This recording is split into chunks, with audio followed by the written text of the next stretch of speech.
Welcome to the Swearwolves Horror Podcast YouTube channel, the YouTube channel that discusses all things horror related. I am Brett, and today we are going to be discussing, I'm very excited to be discussing this because I just got this not that long ago, Friday the 13th Part 3, 112 collection, Jason Voorhees from Mezco. Now this is my first Mezco 112 Friday, well, any Mezco figure, but this Friday the 13th I saw, and I just couldn't pass it up.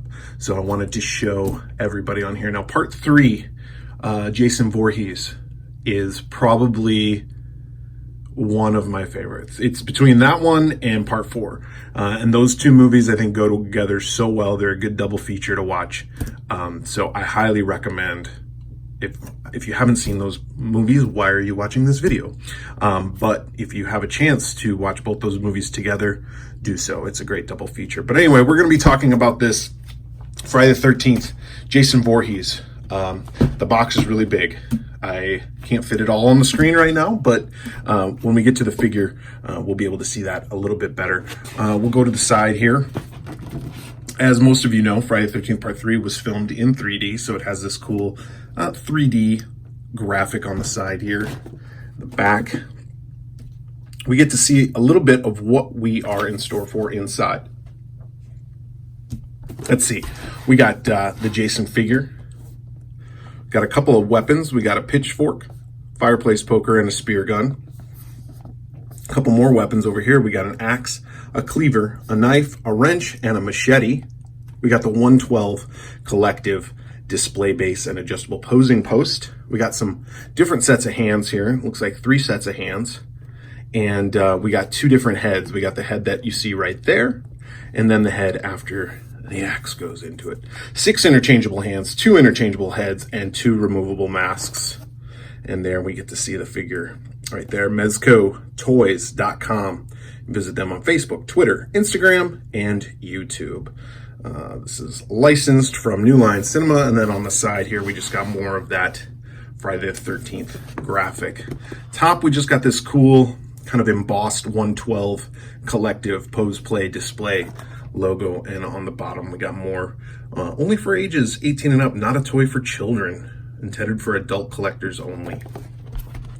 All right, so this is a sleeve that is on here. So if we just take this sleeve off, put that to the side, we are revealed the figure. Now there is a little bit of a glare here, and I will open this up, so don't worry. You'll be able to see it all a lot better, but I wanted to show you what it looks like packaged. So we got the different hands, the head, the mask, the figure itself, and the various weapons around. On the back here, we just got this Mezco logo design here, this embossed. I honestly don't know what that is. I probably should have looked that up, but it looks like maybe a praying mantis. And again, the 112 embossed logo on the sides and on the top and bottom.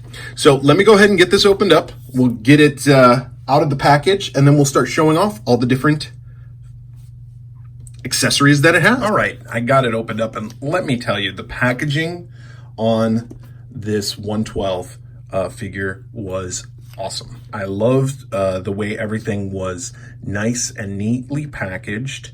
It was easy to get out. Nothing had those twist ties. I know a lot of all the NECA figures that I've ever had to deal with have twist ties or rubber bands or whatnot. And some of the other figures do too, but this one, it was just packaged so cleanly, so nice, so easy to open. So I highly recommend getting any of the 112 figures for that reason alone. But let's start inspecting what we got here as far as weapons go. We'll start with the weapons, and let's start with the harpoon gun. So as most of you know, Shelly in part 3 is a gentleman who is quite the jokester, quite the prankster, and he doesn't really necessarily fit in. And at one point in the movie, he's playing a joke, and he puts on a hockey mask, and he grabs a harpoon gun, and he is in a wetsuit, actually, and he scares one of the girls. She gets mad at him. He goes and walks away, presumably to die. We never see Shelly's actual killing. We see the result of Shelly, and he is dead. Well, he's alive and then dies. But that's when Mr. Voorhees grabs the hockey mask and first dons the hockey mask, and it is at this time that we get the first kill of the hockey mask Jason, and that is with this harpoon gun, and it shoots right in the eye. In 3D, I imagine that was amazing back in the day. But let's look at this harpoon gun. Quite the detail on this harpoon gun.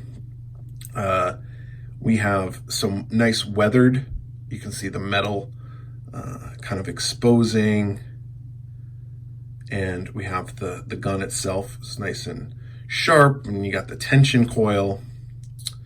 Again, that metal look to it, along with the dark like gunmetal.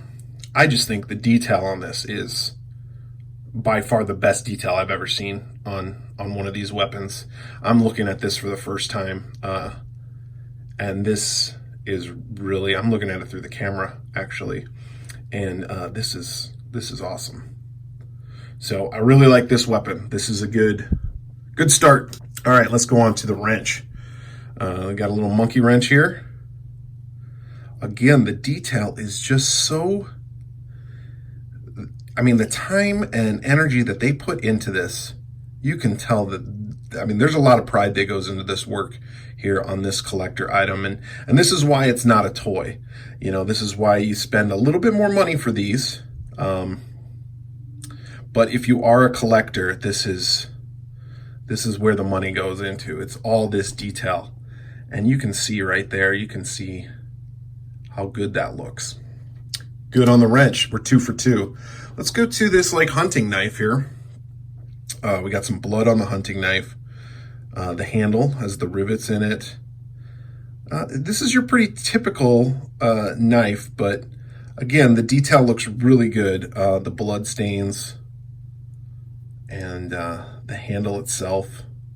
Look at that little fleck of blood right there. That just adds to that. Whether intentional or not, it looks good. All right. I also get a close-up of my dry fingers, so I apologize for that. Okay, moving on, we got the meat cleaver. Another great, look at that metal detail. Makes it look like it's really metal.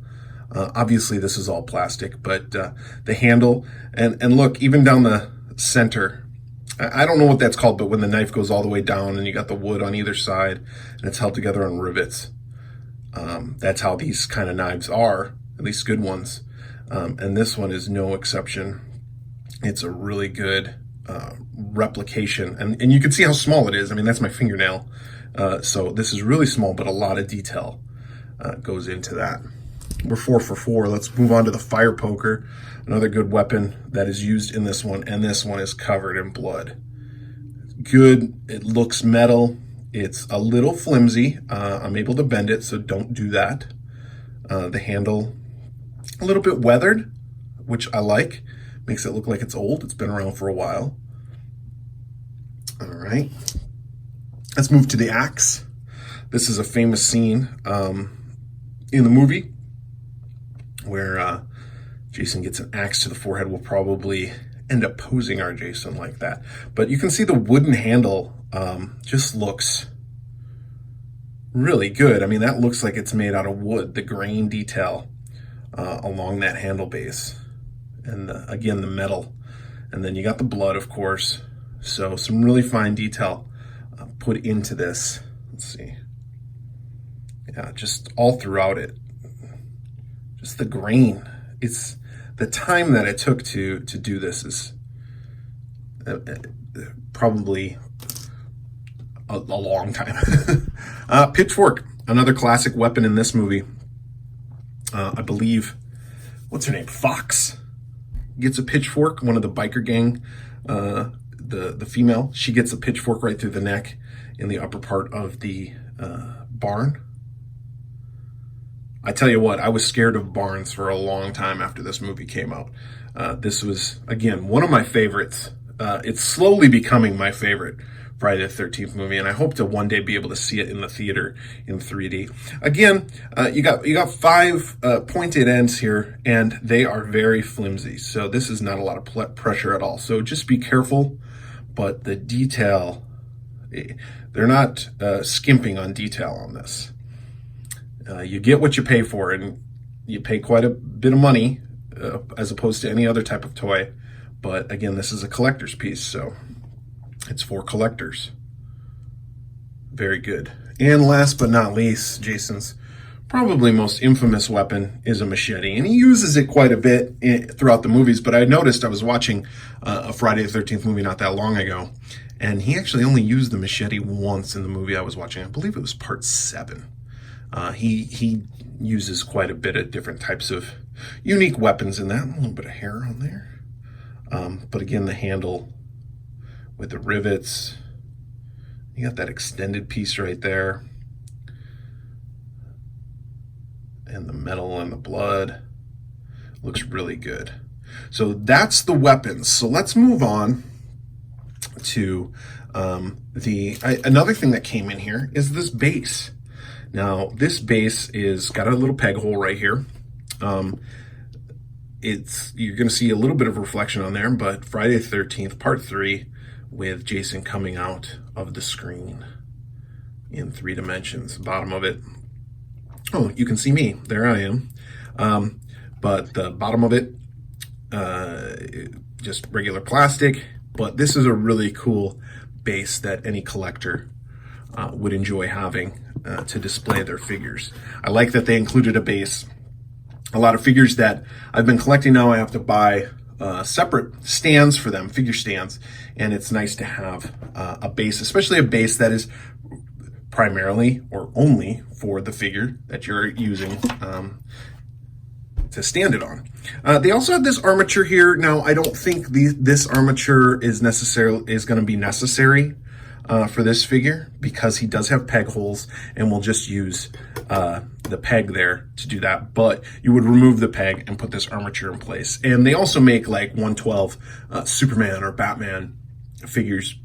So I would imagine this armature would be good for that if you wanted to pose them in particular positions. This thing moves, and you can move the whole thing around. So we'll probably just stick that aside and put that in a package. Well, a package, you might say, Brett. Yes, a package. They come with this baggie, which is great because a lot of times we have so many accessories, so many different hands and head sculpts and everything that we can't really keep them straight. So 112 Mezco includes this little baggie that you can put in, and you can even label it. These are all Friday 13th Part 3, Jason Voorhees accessories. So that's kind of nice. So we'll probably put that armature in there as well. Moving on, let's talk about the figure itself. Now that we have the stand up, we can bring the figure out. Now he's probably, I don't know, what, 5 inches? But cloth, garments, clothing, he's clothed in cloth. But the cloth is really good quality, and it's not too baggy. A lot of times on these Mego style NECA figures, which I do love, don't get me wrong, I love them. I love the Ultimate Collection a little bit more with the PVC, like rubberized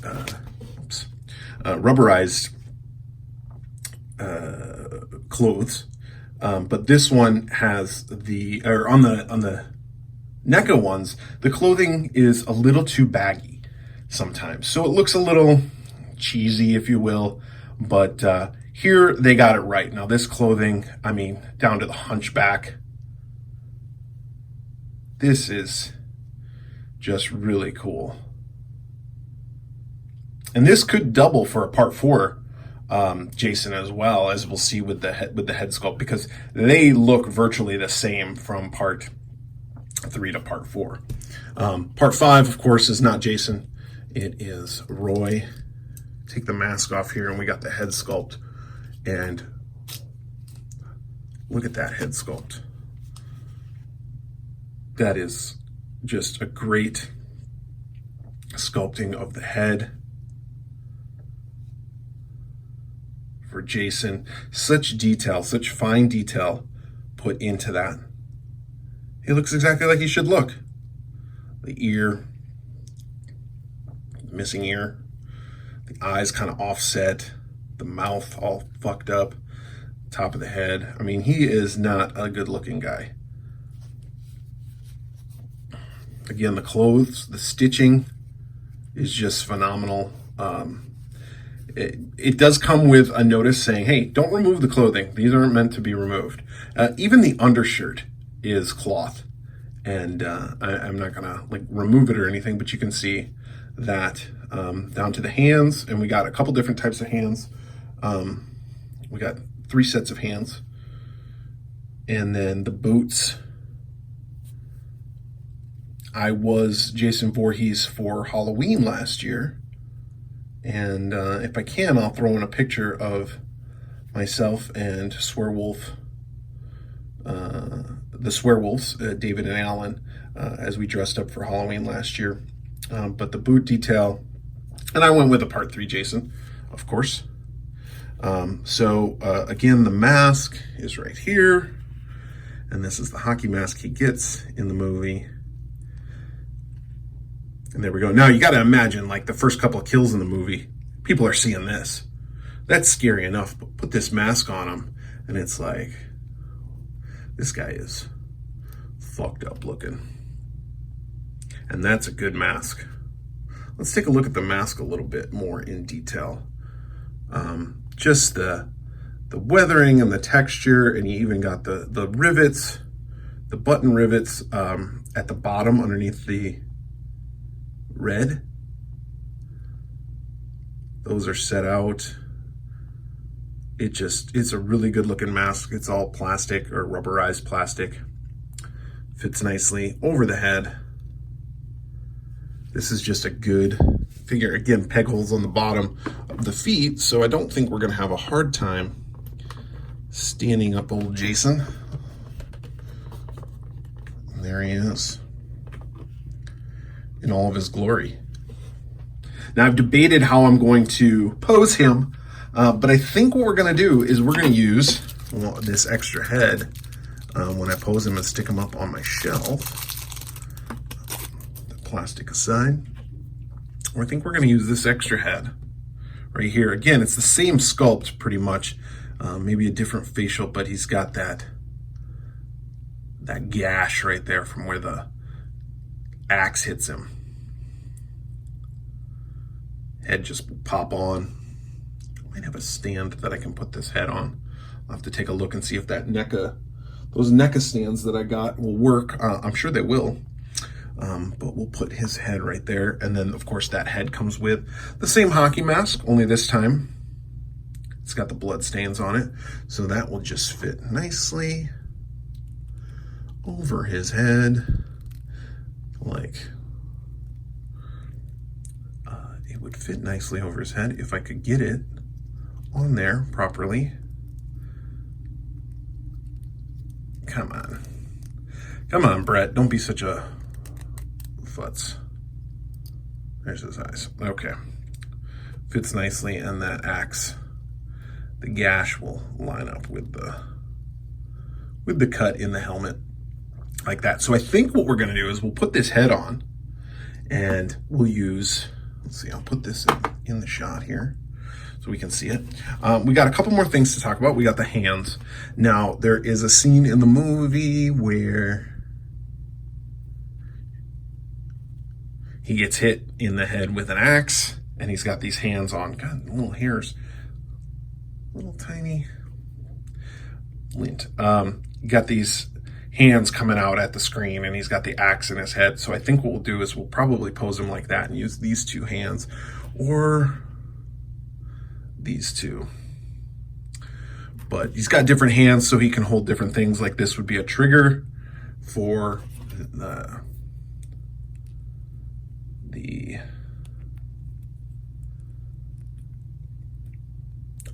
harpoon gun. And you could put his finger in there. Fits really nicely in there like that. So you could have him holding that. That looks really good. I mean, it looks like just a disembodied hand right now, but it would look good with him holding that. You could pose it like that. But I have a NECA figure of part 3 that I already have him on the dock, and he's holding a harpoon gun. So I think I won't go with that. So why don't we go ahead and pause this. I'm going to pose him how I want him to be posed, I think, when I display him. And then we'll wrap it up from there. So 1 second. All right, so I think I got them posed how I want to. As you can see, we got, move them a little bit closer. We have the axe in the side of his head here, and that's just stuck into the mask. Kind of have to force it a little bit, but it does fit and it does stick. So I'm glad they made that feature and got his hands outstretched. I believe her name is Chris, who gets him with the axe, and she shakes her head, no, no. And ultimately he gets hanged. And then I have this nice head stand that I got. NECA sells these, actually. I don't know if they're in production anymore, but you can find them online on eBay. These head stands. I'll find the case. They are NECA action figure head stands. And they come with different ball joints that you can use. So 3 to a package. I got a few of those because I have different heads that come with different figures that I have, and I wanted to be able to display them next to them. So you can either set them right there. That looks kind of creepy. It would be nice to get maybe a Pamela Voorhees head and just stick it right there. But that's the Mezco 112 collective. Jason Voorhees, Friday the 13th, Part 3. I am a huge fan. I know they made other figures. I believe there's a Michael Myers out and a Freddy Krueger that is coming out, or it has just come out. I highly recommend picking these up if you're a horror fan and into action figures, or into just displaying your favorite horror films. The Michael Myers one I know is pretty collectible, so that one might run a little bit higher of a price. This one I actually didn't have to pay for because I traded some stuff to a local comic book shop and I had some store credit, so I got it for free, kind of, I guess, in a way. But it runs about 80 bucks, give or take a couple dollars. So it is, like I said, a little higher end, but you saw all the detail that goes into these figures. And I think if you are a collector, then you're going to be willing to spend a little bit more cash. So that's about the price of 3 of the NECA figures. So postpone getting some of the NECA figures for a little while and maybe get one of these 112 from Mezco. I really recommend them. I love it. And for the Swearwolves, I am Brett. Please check us out. Our podcast, you can go to www.theswearwolves.com. You can visit us on Twitter, on Instagram, on Facebook. I'll have the links. I'll have the handles, I guess, the links. I'll have the links in this video. I changed my background. Kind of trying to do this a little bit more professional, since how I have some more stuff that I want to do. And so hopefully this video looks a little bit better than the ones before. And I will keep trying to post some videos. I got some cool ones coming up. We got some cool podcasts. You can check us out, leave us a review, find us on iTunes, Android, wherever you find podcasts. Look up the Swearwolves and you'll find our reviews of horror movies and all things horror. Like I said, for the Swearwolves, I'm Brett, and